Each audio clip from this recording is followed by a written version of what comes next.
Media documentary product presentation. Welcome to this product presentation for media documentaries. One of the product options you have for History Day is a media documentary, one of my personal favorites. Media documentaries are documentaries or movies created to tell the story of a topic using iMovie or another PC program. This allows the filmmaker a lot of creativity in telling your story, but has a nice digital finish. The documentary combines a narrated script and visuals. You will need to be motivated to create your movie and edit it, as some students do spend some time on assembly here. For those of you that do not like small word limits, the media documentary gives you a bit more breathing room, as you can write more and you have more time allowed. But remember, you must be motivated and into technology. First, remember that a documentary is not a performance. There's no acting in media documentaries. This is not a skit being filmed with an iPad. It does not include audience participation or a news broadcast. This is a documentary or movie that should stand alone to tell the story of your topic. iMovie or similar programs are recommended. At Wayzata West, we support the use of iMovie to make History Day documentaries. The program is smooth, easy, and allows the maker to put all recommended parts in and edit easily. As there will be more editing and detail work than allowed on iMovie on the iPad, iMovies made for History Day will either be made with an Apple computer in the Blue Lab or on an Apple computer at home. If you're not using iMovie, you can use a PC alternative. However, you will need to be an expert or feel comfortable with the program yourself, as there are too many PC alternatives for us to support all of them. It is best to use a program on the computer that allows you to burn a DVD or upload the movie to YouTube or make a QuickTime movie that we can put on a desktop. Many students have chosen to use an Apple computer at home to make their documentary for ease of access. Many students bring in their notebook computers during the assembly stage, and if you're making an iMovie at West, you can attend an iMovie class that goes through the technology during reading. It's open to all people doing iMovie, but is required for those at West. A documentary includes many important parts, the first of which is narration or the script. You will write a script that creates the narration that the audience hears. The script begins with a thesis that explains the connection to the theme. The rest of the script will tell the story of your topic. This is the most important element in a documentary, as the script drives everything else that you see. The majority of historical content is within the script, and you'll also include quotes that are pulled from primary sources.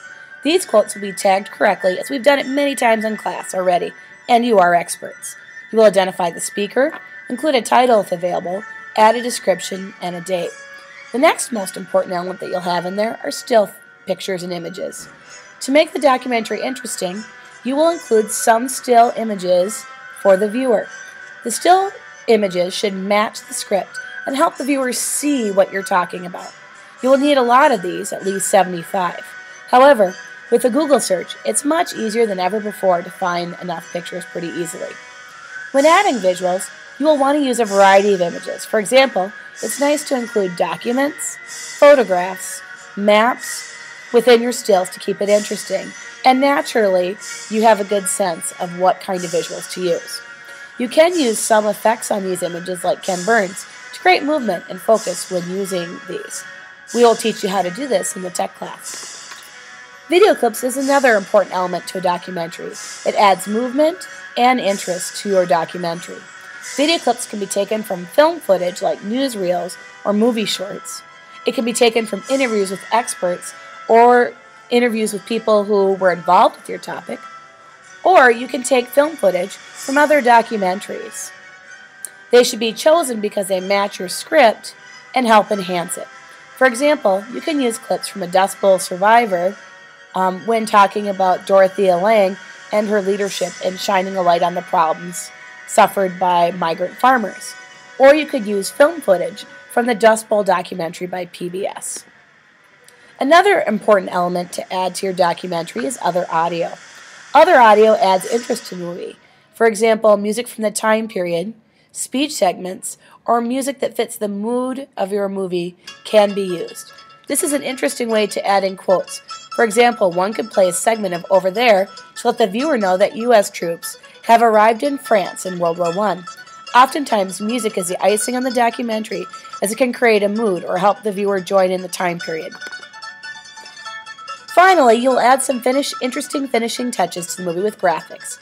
You'll add a main title, subtitles, important captions, and credits to your movie as well. There are a few last requirements that we should talk about. Your script, including video clips and audio clips, can be between 6 to 10 minutes. You may not go over 10 minutes or you will be disqualified. Most student scripts end up being between 8 or 10 minutes, as it's difficult to get all the required content in 6 minutes or less. You must write the script before beginning the project. Again, because visuals and everything else follows the script, you need to begin there to save on time. The goal in your documentary is to include interesting narration, a variety of visuals, video clips, and audio to enhance your documentary and make it engaging. Use what you know as a viewer of documentaries yourself, and it will turn out great. All elements, again, must match the script. Thank you for listening to the product presentation on media documentaries. It's time for questions. Feel free to talk to your teacher during class or email them at their isd284.com email address for a written response. This might help ensure that you don't forget your questions. Enjoy the sample media documentaries. Happy filmmaking!